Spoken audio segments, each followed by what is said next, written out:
Chapter 4 Mud Bath. Jack looked over the edge of the river bank. Annie had fallen into a pool of mud near the water. The thick black mud was up to her chest. "I slipped," she said. "It feels like quicksand." Jack threw down his pack and got on his knees. "Be careful," said Annie. "Don't slip too." Jack pointed to a tangle of old tree roots sticking out of the bank. "Grab those," he said. Annie reached for the roots. "Too far," she said, breathing hard. "I'm sinking." She was sinking. The mud was up to her neck. "Hold on." Jack looked around wildly. He saw a fallen tree branch near the bank. He raced to it, picked it up, and carried it over to Annie. Only her head and arms stuck out of the mud now. Jack held out the branch. Annie grabbed it. "Hold tight," said Jack. "I'll drag you over to the roots." She started pulling on the branch. "I'm still sinking," Annie wailed.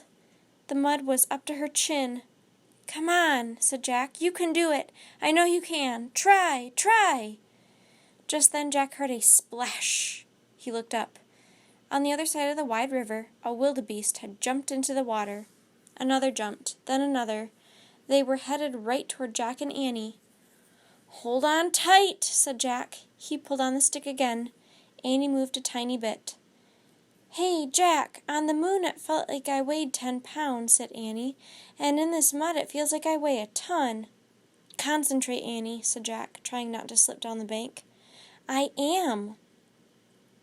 The lead wildebeests were halfway across, swimming toward them. Many more wildebeests were jumping into the water. "It's now or never," said Jack. He took a deep breath. He pulled really hard.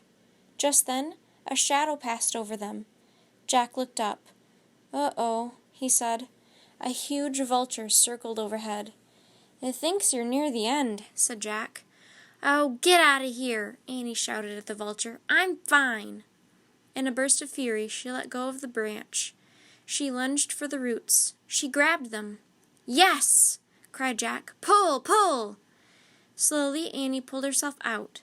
She was covered with the black mud from head to toe. Jack helped her onto the bank, getting mud all over himself. "See?" Annie shook her fist at the vulture. "I'm fine. Now beat it!" But the giant ugly bird still circled. "Come on, let's get away from him," said Jack. He pushed his glasses into place.